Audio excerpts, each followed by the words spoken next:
올해 대종상 10관왕을 휩쓴 국제시장이라는 영화에 인류 역사상 가장 위대한 구조를 한 배의 타이틀로 기네스북에 오른 메르디스 빅토리호라는 그 배가 사실적인 그 사건으로 그게 영화에 등장합니다. 1950년 12월 22일 영하 30도에 그 강추위가 몰아치는 흥남부두에 남쪽으로 철수하는 군인들과 그 장비들을 싣기 위해서 이 배가 흥남부두에 들어옵니다. 그런데 그 배의 선장은 밀려드는 그 피난민들을 바라보면서 차마 그들을 이 죽음의 땅에 내버려 둘 수가 없다고 하며 군사 고문과 상의한 끝에 군사 장비를 싣는 대신에 피난민들을 태우기로 결정합니다.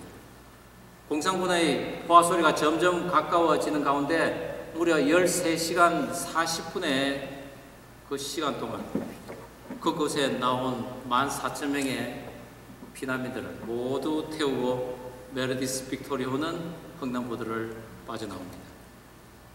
선창과 갑판을 가득 메운 그 피난민들은 적의 폭격으로 언제 그 배가 침몰할지 모르는 그런 두려움도 있었고, 또한 어느 누구도 그 안전을 보장할 수 없는 그 상황에서 3일간의 항해 끝에 그 배는 무사히 거제도에 도착하게 됩니다. 이 3일간의 항해 중에 그 배에서 5명의 아기가 태어났습니다. 그 아기들의 이름을 선원들이 이렇게 지었습니다. 김치 넘버 1, 김치 넘버 2 이런 식으로 이름을 지었습니다. 그리고 김치 넘버 5 아기가 태어났을 때가 바로 크리스마스였습니다. 현재 60이 넘는 김치 넘버 5인 이경필 씨는 자신과 달리 모든 그 형제와 부모들은 음력 생일을 지내는데 자신만 유독 그 양력 생일을 지내는 그 사연을 부모님에게 묻자, 너가 태어난 그날은 고되고 힘든 피난길이었지만은 정말 기쁘고 복된 날이었다고, 그날에 너가 태어났다고 그런 사연을 전해 듣습니다. 김치 넘버 5와 비슷한 환경에 태어난 아기가 있는데 바로 예수님이십니다. 이스라엘의 조그만 마을 그 베들레헴이라는 마을에서 태어난 그 예수님은 온 인류를 구원하러 오신 구세주로 이 땅에 오셨습니다. 그 예수님의 탄생을 기념하는 크리스마스, 오늘날 우리가 지내는 12월 25일은 AD 354년 로마 교회의 영향으로 그 날짜가 정해져서 오늘날 전 세계가 지내고 있습니다. 그런데 이 예수님의 생일 12월 25일 그 점에서 빠지지 않는 것이 있습니다. 바로 산타클로스죠. 불우한 이웃과 어린이들에게 선물을 주는 그 산타클로스, 그 시초는 또한 AD 270년경에 터키의 리키아 지방에서 태어난 성 니콜라우스로부터 시작됩니다.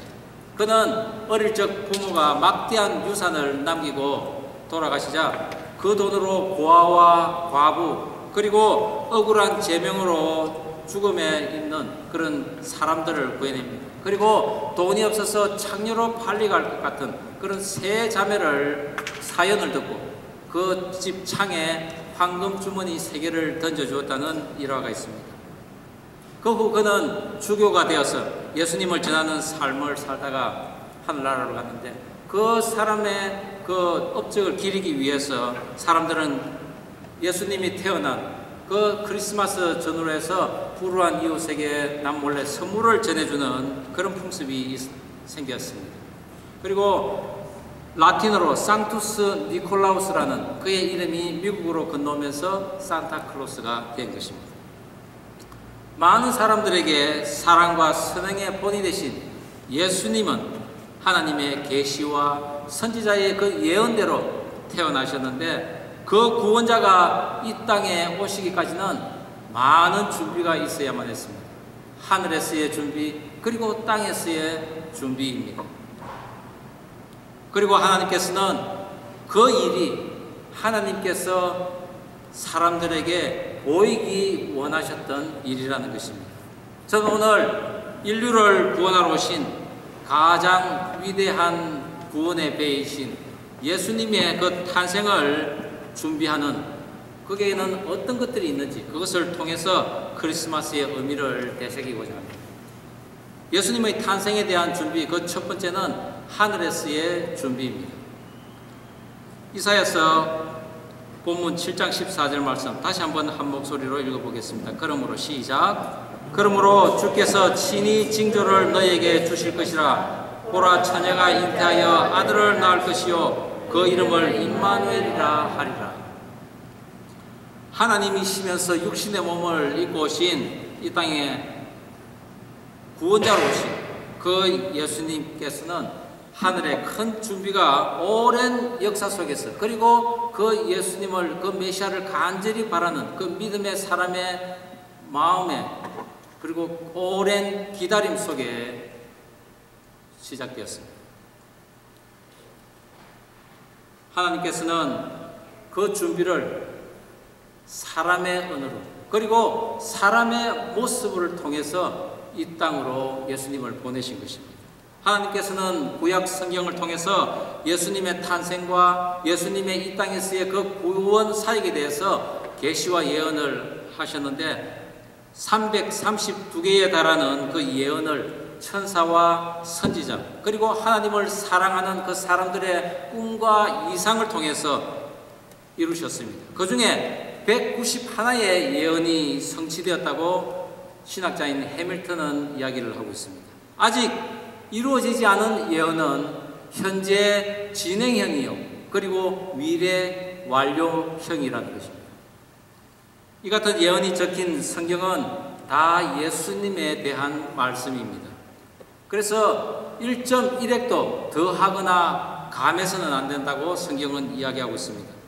또한 성경에 나타나는 수많은 그 사람들과 그 또 사건들을 통해서 우리들의 삶과 애환을 돌아보게 합니다.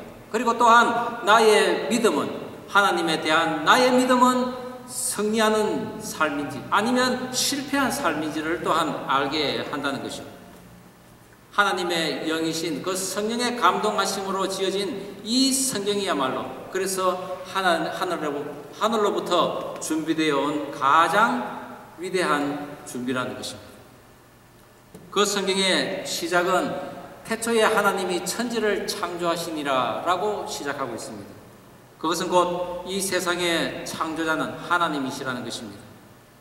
그 하나님께서 창조한 세상에 죄가 들어오기 시작합니다. 그리고 인간들은 그 죄악의 나락으로 떨어져 고통하며 살다가 끝도 모를 그런 죽음으로 나간다는 거죠.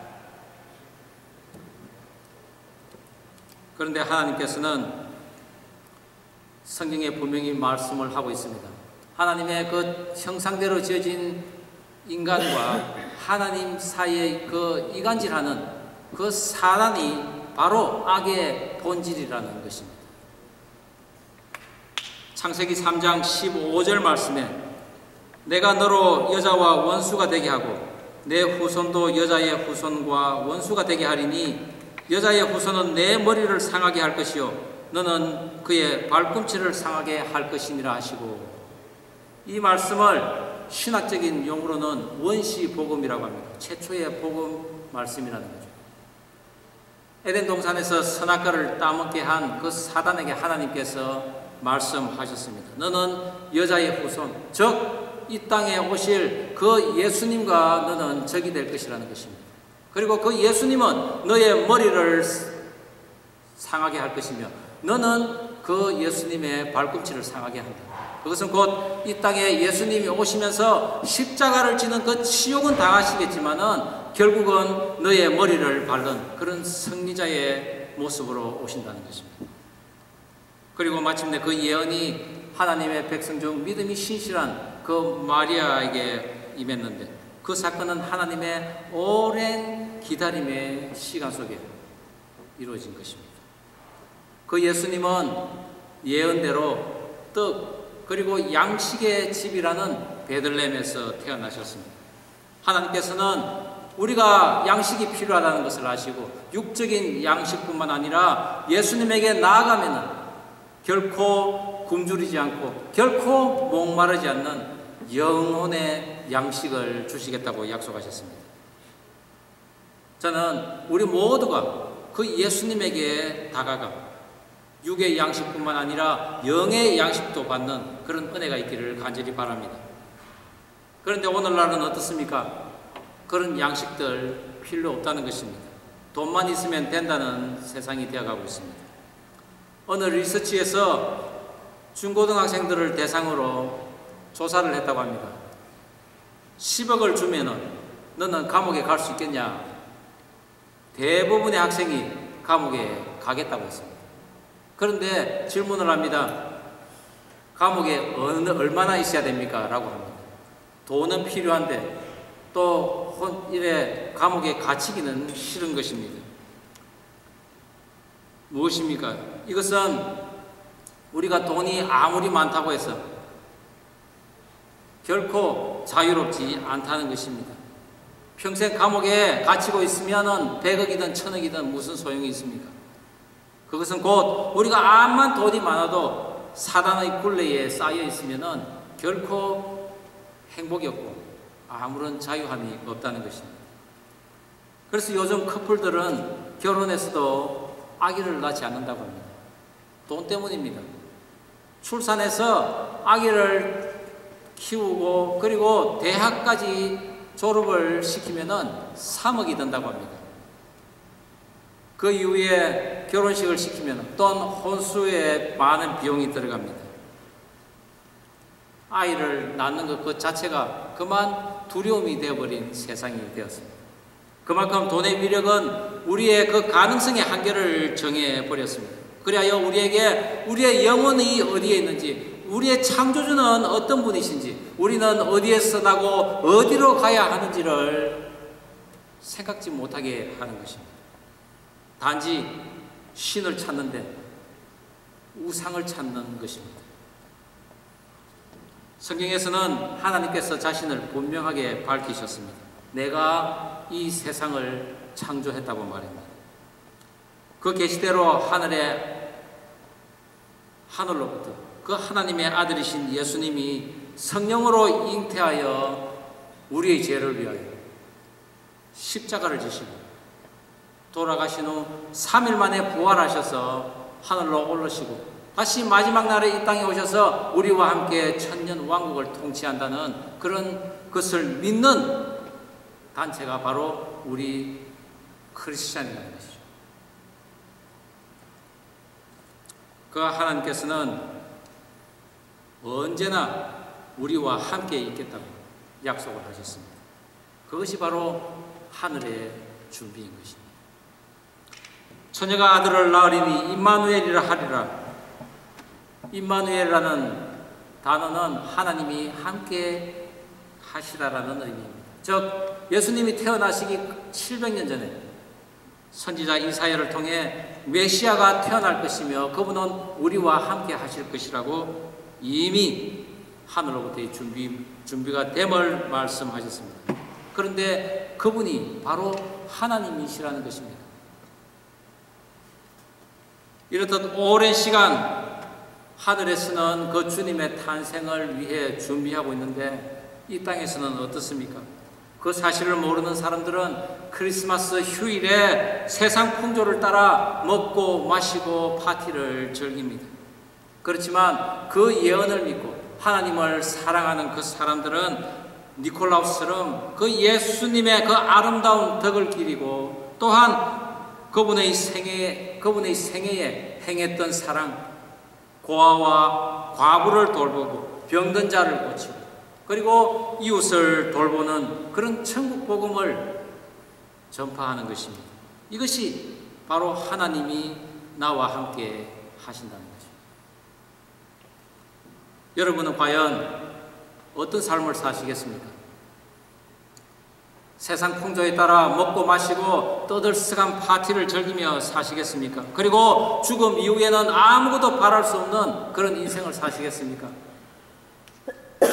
아니면 수천 년 전, 아니 태초부터 하늘로부터 준비되어 온 그 계시가 온전히 이루어져서 우리를 향한 구원의 손길을 내미는 그 예수 그리스도를 믿는 삶, 그리하여 영원한 삶을 사는, 그리하여 내일의 소망을 가지고 사는 그런 삶을 사시겠습니까? 온 인류를 위해 이 땅에 오신 그 예수 그리스도를 내 마음에 받아들이고 영원한 생명을 누리는 저와 여러분 되기를 주의 이름으로 축원합니다. 예수님의 탄생에 대한 준비, 그 두 번째는 이 땅에서의 준비입니다. 누가복음 1장 31절 32절 다시 한번 한 목소리로 읽어보겠습니다. 시작. 보라, 너가 잉태하여 아들을 낳으리니 그 이름을 예수라라. 그가 큰 자가 되고 지극히 높으신 이의 아들이라 일컬어질 것이요 주 하나님께서 그 조상 다윗의 왕위를 그에게 주시리니. 예수님의 탄생에 있어서 이 땅에서의 준비는 예수님의 그 탄생의 계보를 가지고 우리가 알아갈 수 있습니다. 마태복음에 나타난 예수님의 탄생 족보에는 의외의 인물이 등장하는데 그것이 바로 4명의 여인들입니다. 고대 이스라엘에서 여인들은 이 자리에도 여성분들이 계시지만 죄송스럽지만은 사람 취급을 받지 못했습니다. 그냥 재산의 일부분으로만 여겨졌습니다. 그런데 그 예수님의 계보에 이러한 여인들의 이름이 들어가 있는 것입니다. 그것도 유대인들이 가장 싫어하는 이방인이요 간음한 여인이라는 것입니다.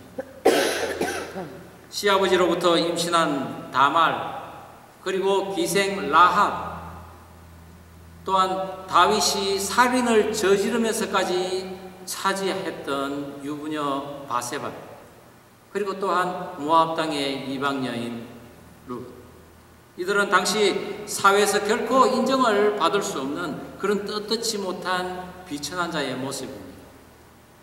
그것을 보인 이유는 하늘의 하나님이 죄 있는 인간의 몸으로 오셨다는 것을, 저 구약의 계시를 완성하셨다는 것을 우리에게 보임과 동시에 죄인인 인간과 친구이기를 원하셨던 하나님의 뜻이 거기에 있었던 것입니다. 죄 없으신 하늘의 하나님이 나와 같이 죄인이 되어주신 것도 죄송스러운데 그 하나님께서 나를 위해 십자가에 못이 박혀 죽음을 당했다는 것, 그것이 너희들은 믿느냐는 것입니다. 그 예수의 피로 말미암아 너희 죄가 사해짐을 믿느냐는 것입니다. 하나님께서는 그 말씀을 믿고 사는 자들에게는 죽음 후 구원이라는 천국 입성을 약속하셨는데 이 여인들이 그 하나님의 말씀을 믿고 있었던 것입니다. 이 여인들에게는 하나의 공통점이 있었습니다. 그것은 죽음을 두려워하지 않는 목숨을 담보로 한 하늘의 장자권을 가지려고 했던 것입니다. 믿음의 사람이라 불려지는 야곱은 세상적인 장자권은 11번째 아들인 요셉에게 물려주었습니다. 그러나 하늘의 장자권은 4번째 아들인 유다에게 물려주었습니다. 찬송하리로다라는 이 유다는 이방 여인을 며느리로 맞이했습니다.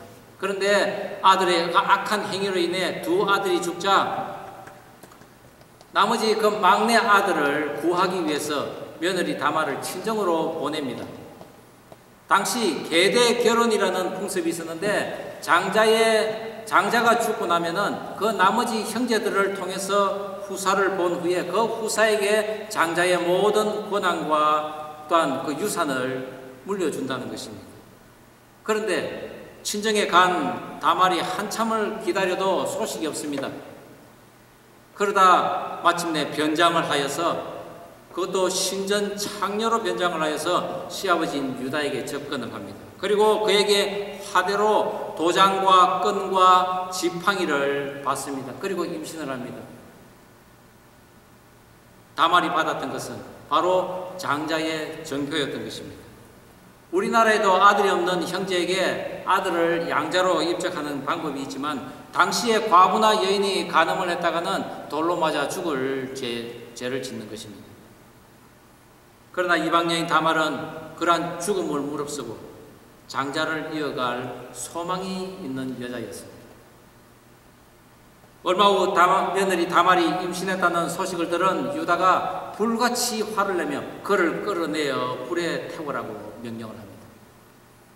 그러나 다말이 그 시아버지에게 내놓은 도장과 끈 그리고 지팡이 이것으로 인해서 내가 임신했노라고 이야기하자 유다는 너가 나보다 옳도다 라고 인정할 수밖에 없었습니다. 그리고 그로부터 낳은 아들 베레스가 예수의 계보를 잇게 되는 것입니다. 죽음을 두려워하지 않는 또 다른 여인이 있었습니다. 그 여인은 바로 기생 라합이었습니다. 이스라엘 백성들이 종살이하던 애굽에서 나와 40년의 그 광야 생활을 마치고 이제 가나안 땅으로 입성할 점입니다. 당시 가나안 땅에 거주하는 주민들은 거대한 성을 짓고 그리고 강력한 군사력을 가지고 있었지만 이스라엘 백성들은 그저 광야를 떠돌던 변변한 무기조차 없던 민족이었습니다. 그러나 그들이 전능하신 여호와의 힘으로 인해서 물도 없고 식량도 없는 그 광야를 40년을 살았다는 소문이 돌기 시작합니다. 그리고 막강한 아말렉 군사를 격파하고 그리고 아모리 군대를 격파했다는 그 소식에 여리고 성이 술렁거립니다. 그러나 대부분의 사람들은 눈도 깜짝하지 않았습니다. 왜냐하면 그 여리고 성은 지형적으로나 군사적으로나 너무나 막강한 성이었습니다. 그 이중으로 된 성벽 위에 마차가 다닐 정도의 튼튼한 성이었습니다. 그러나 그 성에 사는 기생 라합은 이스라엘 백성들을 광야에서 인도한 그 하나님의 권능을 믿고 가나안 여리고 성을 정탐하러 온 그 정탐꾼을 숨겨주고 그리고 그들에게 이렇게 자신의 신앙을 고백합니다. 오늘 우리 여호수아 2장 9절에서 11절 말씀을 한번 같이 읽어보도록 하겠습니다. 시작. 말하되 여호와께서 이 땅을 너희에게 주신 줄을 내가 아노라. 우리가 너희를 심히 두려워하고 이 땅 주민들이 다 너희 앞에서 간담이 녹나니 이는 너희가 애굽에서 나올 때에 여호와께서 너희 앞에서 홍해물을 마르게 하신 일과 너희가 요단 저쪽에 있는 아모리 사람의 두 왕 시혼과 옥에게 행한 일 곧 그들을 전멸시킨 일을 우리가 들었음이라. 우리가 듣자 곧 마음이 녹았고 너희로 말미암아 사람이 정신을 잃었나니 너희의 하나님 여호와는 위로는 하늘에서도 아래로는 땅에서도 하나님이시니라. 아멘. 너희의 하나님 여호와는 하늘에서도 땅에서도 오직 한 분 하나님이시라. 저는 이 고백이 저와 여러분의 고백이 되기를 바랍니다. 정탐꾼이 숨어들었다는 소식을 듣고 여리고 성에 그 군사들이 찾아오자 이미 지붕에 숨겼지만은 그들이 다 도망갔다고 이야기를 합니다. 발각이 되면은 바로 죽임을 당할 수 있는 상황이지만은 기생 라합은 하늘 위에, 땅 위에, 하늘 아래에 있는 오직 한 분이신 그 여호와 하나님을 선택했다는 것입니다. 마침내 하나님의 권능의 힘으로 그 강하던 여리고성이 순식간에 무너지고 기생 라합의 창에는 붉은 줄이 드리워져 그와 그의 온 가족은 구원을 받습니다. 그리고 그녀는 유다 자손 살몬과 결혼하여서 아들을 낳습니다. 보아스를 낳는데 그가 바로 다윗의 3대조 할아버지요 예수 그리스도의 계보를 이어가는 자손이었습니다. 이 두 여인은 세상의 관습과 법 안에서 살고 있었지만은 결코 놓치지 않은 것이 있는데 그것은 곧 하나님의 법인 말씀이 모든 세상의 법 위에 있음을 그들은 인정했던 것입니다. 그로 인해서 하나님이 약속한 그 구원의 반열에 들어서 지금까지 믿는 자들의 입에서 칭송을 받는 그런 믿음의 여인이었습니다. 마리아는 어떻습니까? 처녀의 몸으로 아이를 낳는다는 것은 돌로 맞아 죽을 죄입니다. 그러나 마리아는 성령으로 잉태한 그 아기가 인류를 구원할 구세주요 하나님의 아들이요 이스라엘을 다스리는 만왕의 왕이라는 그 하늘의 선포를 주의 여정이오니 말씀대로 이루어지이다 라고 받아들였습니다. 거룩한 잉태를 담대함과 그리고 사모함으로 받아들이는 이것이 바로 이 땅에서의 준비인 것입니다. 오늘을 살아가는 우리들은 구세주 주님을 맞이하는데 어떤 준비를 하고 있습니까? 제가 38살 때라고 기억합니다. 직장을 다니면서 매일 술로 삶을 허랑방탕하게 보냈던 시절이 있었습니다. 그날도 어느 날 술을 간밤에 너무나 많이 마시고 아침에 눈을 떠보니 온 옷에는 구토물이 가득하고 저는 그 회사 소파에 엎드려져 있더라는 것입니다. 깜짝 놀라서 그 구토물이 묻은 그 양복을 들고 목욕탕으로 갑니다. 그런데 가는 도중에 그 찬란한 그 햇빛 아래 비친 나의 그 모습이 너무나 수치스럽고 저주스럽더라는 것입니다. 가만히 생각해 보니 정말 간밤에 죽을 수도 있겠구나 라는 생각이 들었습니다. 그런데 저는 다시 일상으로 돌아갔습니다. 이 땅에서 그 주님을 맞이할 준비가 안 돼 있었던 것입니다. 거룩함을 사모하는 마음이나 죄로부터 탈출해야 한다는 그런 담대함이 저에게는 없었던 것입니다. 정말 이대로 살아서는 안 되겠다는 그런 간절한 소망이 내 영혼을 울리기까지는 5년이라는 세월이 지난 후였습니다.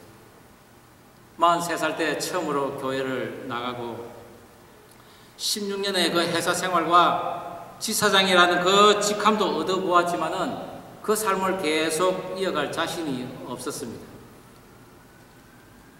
가장으로서 이제 돈을 벌어야 되겠다는 그런 불안함과 또는 이제 새롭게 시작한 그 일에 대해서 좀 잘 풀려야 되겠다는 그런 마음으로 교회를 찾았지만은 정작 그 하나님의 말씀을 임하는 순간에 나에게 필요한 것은 그 안전하고 풍부한 재물이 아니라 영적이고 좀 더 거룩함을 사모해야 하는 그것이 더욱더 중요하고 긴급하다는 것을 깨닫게 되었습니다. 그리고 이 자리까지 오게 된 것입니다. 이곳 보스턴은 최고의 학식과 그리고 사회적인 풍부한 경험들을 가진 각계각층의 인재들이 넘쳐나는 견고한 성과 같습니다. 어쩌면은 여리고처럼 너무나 견고하고 걱정 없는 스펙들을 가지고 있는 이 성이지만은 성경은 그 여리고성이 하루 순식간에 무너졌다고 했습니다. 그렇습니다.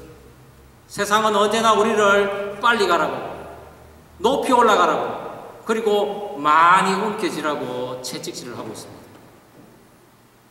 그러나 여리고성의 하나님의 그 권능을 인정하고 그의 나라에 귀속되기를 사모하는 한 여인이 있었던 것처럼 세계 최고의 도시 이 보스턴에도 하나님의 나라를 열망하는 하나님의 백성들이 준비되고 있다고 저는 반드시 믿습니다. 앞서 예를 들은 역사상 가장 위대한 구조를 한 배 메르디스 빅토리호 그 선장인 레너드 라루는 그 후 수도사가 되어 남은 인생을 하나님께 바치며 살았는데 그는 그 당시 상황을 이렇게 회상하고 있습니다. 그것은 마치 오늘날 우리들의 자화상이지 않나 싶습니다. 제가 읽어보겠습니다. 횡단보도 철수 당시 나는 쌍안경으로 비참한 광경을 보았다. 피난민들은 가지고 갈 수 있는 것 모두를 다 가지고 나왔다. 머리에 이불을 메고 그리고 어깨에는 닭을 메고 솥을 메고 그리고 엄마 아빠의 두 손을 잡은 어린 아이들의 그 두려움에 떨린 모습을 나는 보았다. 그같이 작은 배로 어떻게 이 많은 사람들을 한 사람도 빠짐없이 다 싣고 나왔는지 도저히 상상이 되지 않는다.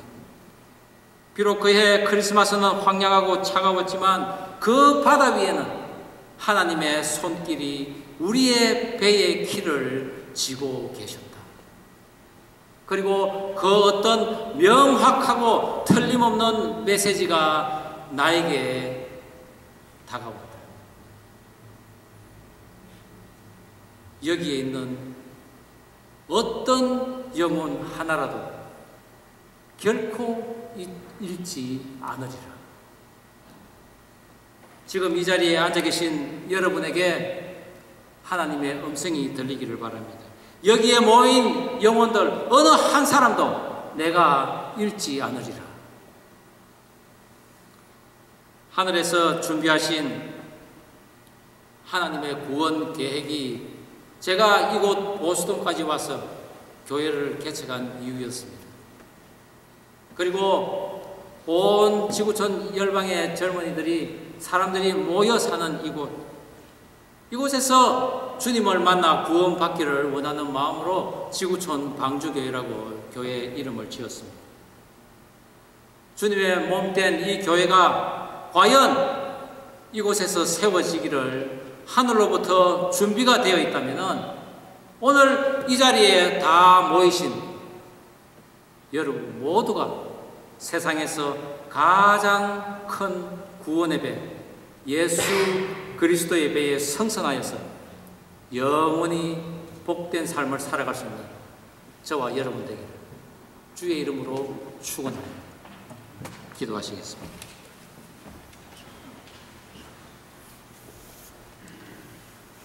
하나님 아버지 주신 말씀 가슴에 새깁니다. 주님이 오시기까지 하늘에서의 준비, 이 땅에서의 준비가 있음을 보았습니다. 말씀으로 알게 하시고 말씀으로 오신 예수님을 나의 구주로 영접하게 하시며 두려움도 두려워하지 않고 거룩한 계보를 잇고자 하는 그 여인들의 믿음을 저도 갖게 하여 주옵소서.